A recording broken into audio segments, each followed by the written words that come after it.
వాళ్ళ బోధనలు వినడంలో తప్పులేదు. కానీ వాళ్ళ కాళ్ళ మట్టేదో ప్రయోజనం అయిపోతుంది, దానికోసం అని చెప్పేసి తొక్కిసలాట అనేది దారుణమైనటువంటి అంశం.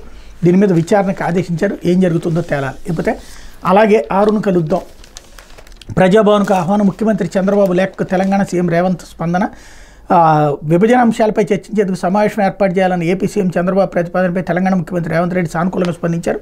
ఈ నెల 6న హైదరాబాద్లోని మహాత్మా జ్యోతిరావు పూలే ప్రజాభవన్లో చర్చలకు రావాలని ఆహ్వానించారు. ఈ మేరకు చంద్రబాబుకి మంగళవారం రేవంత్ రెడ్డి లేఖ రాశారు. విభజన సమస్యలను పరిష్కరించుకోవడానికి చర్చలు జరపాలంటూ లేఖ రాసినందుకు మీకు ధన్యవాదాలంటూ ఆయన ఈ వ్యవహారానికి సంబంధించి కంటిన్యూషన్కి అవకాశం కల్పించారు. లేకపోతే రాహుల్ది పిల్ల చేష్ట అంటూ సానుభూతి కోసం కొత్త నాటకాలు. అంబేద్కర్నే ఓడించిన ఘనత కాంగ్రెస్ది. రాజ్యాంగం గురించి ఆ పార్టీ వారు మాట్లాడేది.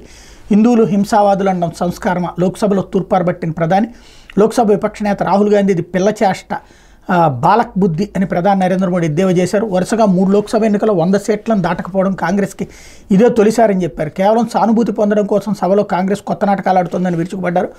పార్లమెంట్ ఉభయ సభల సంయుక్త సమావేశాన్ని ఉద్దేశించి రాష్ట్రపతి ద్రౌపది ముర్ము చేసిన ప్రసంగానికి ధన్యవాదాలు తెలిపే తీర్మానంపై 2 రోజులు కొనసాగిన చర్చకు మంగళవారం సాయంత్రం లోక్సభలో ఆయన సమాధానం ఇచ్చారు.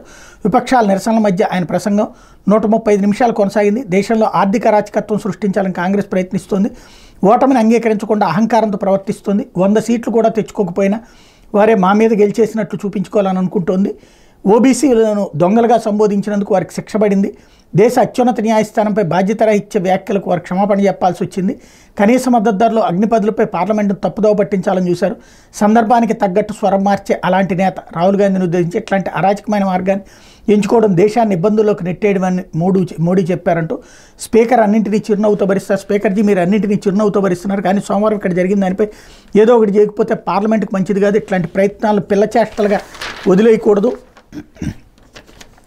దాని వెనక లోతైన కుట్ర ఉంది. ప్రజల తీర్పును విపక్షాలు నిజాయితీగా అర్థం చేసుకోవాలి. కల్పిత విజయాలతో సంబరాలు చేసుకోకూడదు. దళితులు వెనుకబడిన వర్గాల పట్ల నెహ్రూ ప్రభుత్వం చిన్నచూపును సహించలేక రాజీనామా చేసి మంత్రివర్గం నుంచి బయటకు వచ్చిన అంబేద్కర్ను పట్టుబట్టి ఓడించిన కాంగ్రెస్ నాయకులు ఇప్పుడు రాజ్యాంగం రిజర్వేషన్ల రక్షణ గురించి మాట్లాడుతుంటే నవ్వొస్తుంది.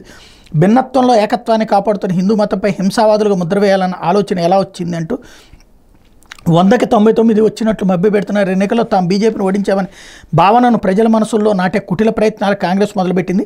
ఇలా ఎందుకు చేస్తోందనడానికి ఉదాహరణ చెప్తాను. పిల్లవాడు సైకిల్ తొక్కడం మొదలుపెట్టిన తర్వాత కింద పడిపోయాడు. ఏడుస్తున్న పిల్లాడిని సముదాయించడానికి పెద్ద మనిషి నువ్వు సైకిల్ బాగా దొక్కావు, కానీ చీమడ్డొచ్చి పడిపోయాడు.